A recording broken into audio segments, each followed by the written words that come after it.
ભાવનગર તાલુકાના લાખણકા ગામે ગેરકાયદેસર રીતે રેતી ખનન અને તેને જાળવાની પ્રવૃત્તિ થતી હોવાની વ્યાપક ફરિયાદો ઉઠી હતી, જેના પગલે ખાણ ખનીજ વિભાગની ટીમે આજે વહેલી સવારે આકસ્મિક દરોડો પાડ્યો હતો,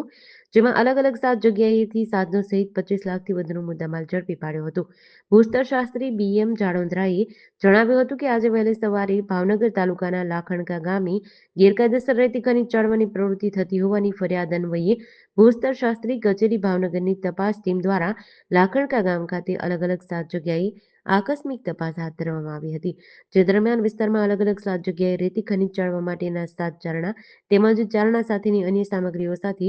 અલગ અલગ 7 ઈસમો રણછોડ બચુભાઈ ખસિયા, મુના પ્રેમજીભાઈ ખસિયા, અશ્વિન ભૂપતભાઈ ખસિયા, બીજલ હરજીભાઈ ખસિયા તેમજ દીપક કાંજીભાઈ બારિયા,